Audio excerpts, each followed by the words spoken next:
I want to talk to you today about the 5 core presentation principles that you can apply in your next presentation or in your next speech to make it more powerful, more impactful, so that you feel more confident when you deliver that message and you're seen as an authority on the subject you're presenting.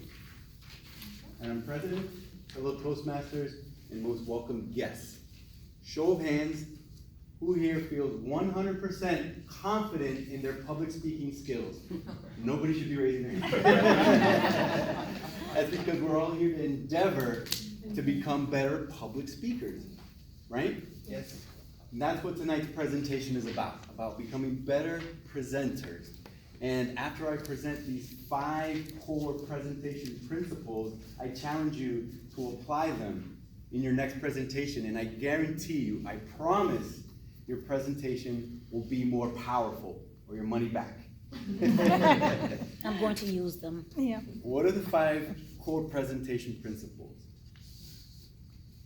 Confidence, authenticity, passion, connection, and the message. Those are the 5 core presentation principles. So let's begin with confidence. We all know that people that speak with confidence come across as more credible, and we by nature connect more with people that display this confidence. But the confidence doesn't come naturally. There's a lot that comes with confidence, right? Because we're all nervous, and I'd love to tell you that being my 16th speech and having done Toastmasters for 5 years, the fear is gone, but that's not true. I still feel it. The trick is, I always say, to channel that fear, neutralize the fear. You want to manage your self-talk. You don't want to tell yourself that you're nervous. Tell yourself that you're excited. Make that energy excitement, not fear. And that's going to come across as more confident. Okay? But let's talk about the fear. There's 3 main fears that we face as public speakers. Number 1, the fear of failure. Number 2, the fear of rejection. And number 3, the fear of the unknown.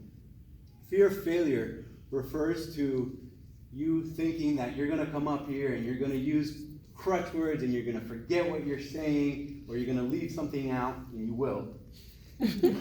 Or the less plausible one, that you're going to come up here and you're going to trip and you're going to fall on your face. That's probably not going to happen. The way we can also curb this fear is to be prepared. You want to prepare and do as I say, not as I do, because Arlene called me today at 2 and told me I was presenting, so I didn't have a lot of time to prepare.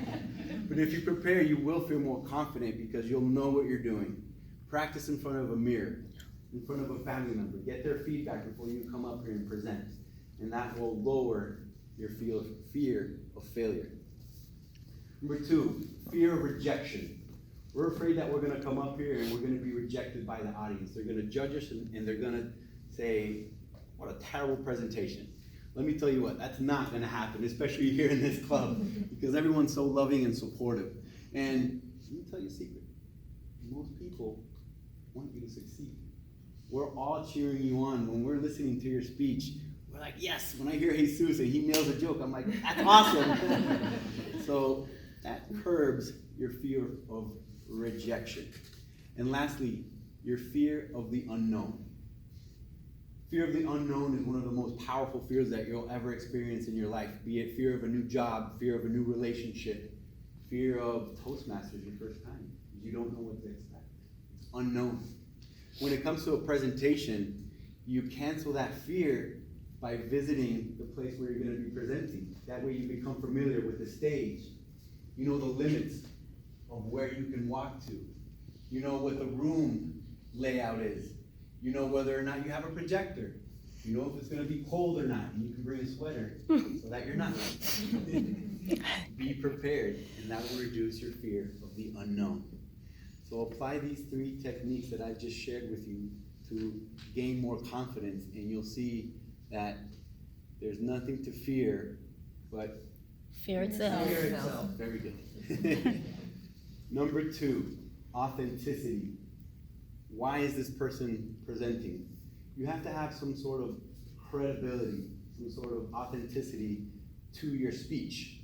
Now, Aura shared that this is my 16th speech, and although I don't consider myself anywhere near an expert, that might tell you that the 5 years that I've been doing Toastmasters, I've picked up some tricks along the way, and that's why I'm here to share this with you. It adds credibility to what you're saying. You want to be seen as credible, reputable. Reputable also refers to integrity, that the audience knows that you're telling them the truth. The good thing is that a new audience has no reason to doubt that you're telling them the truth. So you're already starting with integrity and authenticity. Has anyone ever been to a wedding? Evelise? Yes. Yes, okay. The best man speech and the bride, the maid of honor speech. So I had the honor of officiating my sister's wedding 2 years ago in Cabo San Lucas. I married them. You know, I'm not an ordained minister. But they chose me to do that, and that was an honor. That was a real challenge to my public speaking. But I'm not here to talk about that. I'm here to talk about the best man and the bride, the maid of honor speech. The maid of honor gave her speech, and she was reading off note cards. And you could tell that it was very robotic, and the first time that I met Erica, I knew that we would be friends forever. It was a good speech, and she got applause. It was great. The best man speech was natural, was authentic. It came from the heart. You could tell he probably prepared, but he was also speaking as if he was speaking to a friend. And that's what we should do as well. Speak authentically, because the authentic speeches come across a lot better. Be authentic. Number 3, passion. I always tell people that when they come up here to speak with passion. Strut your stuff. Be yourself. You have a message. Tell us your message. There's so many ideas that you have that we need to hear, but if you don't have that passion, no one's ever going to hear them. There's 3 ways that you can help your passion shine, right? So one of them is the eye contact. The second is vocal variety, and the third is gestures and body language. So eye contact. Why is eye contact important, Patricia? That's the way that you connect. It is the way that you connect. And it also leads back to credibility. When you ask someone a question and they look away or they look down, you kind of think that they're lying, don't you? Mm-hmm. But when you look them in the eyes, it's that much more authentic, and you connect a lot more with people when you make eye contact. That's why I tell people, don't look down and don't look up. Vocal variety.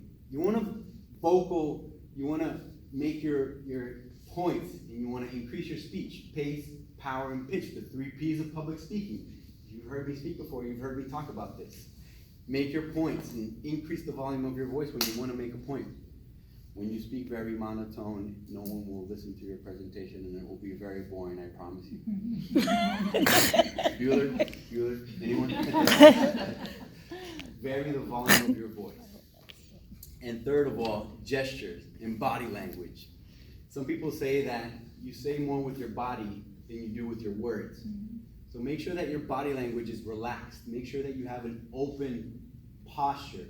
Never hands on your hips, never hands behind your back, never hands in your pockets, and definitely not your hands crossed, because you're blocking yourself off from the audience. Make sure that your gestures are congruent with what you're saying. Use number 1, like I'm doing tonight, number 1, number 2, number 3, to outline the points that you're making. But don't get too carried away. You don't want to make it distracting. And also your movement. You want to make sure that your movement is purposeful. You don't want to pace, and you don't want to dance up here, because that could be very distracting. Okay, where are we? Time-wise, okay, we're doing good on time. Number 4, connection. You want to connect with your audience. Why are you talking to your audience? Make sure you know your audience. So I know for a fact that you guys are here to improve your public speaking, so I've tailored this message to you. You want to connect. You want to involve the audience. You want to ask them questions. When you ask someone a question in the audience, The rest of the audience is listening because they don't want to be asked a question and not have an answer. Involve the audience, make it personable, establish that rapport, and that's gonna make that connection that much more powerful. Respond.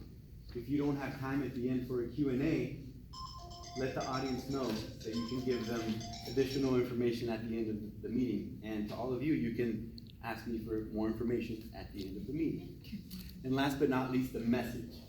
Make sure that the message that you give across is important. Actually missed one point that I do want to make, and it's WIIFM, WIFM. Does anyone know what that stands for? What's in it for them? What's in it for them? What's in it for me? WIFM. What's in it for me? What am I going to get out of this presentation? Well, tonight, hopefully, you'll pick up some tips to improve your public speaking. See Denise trying to, what's in it for me?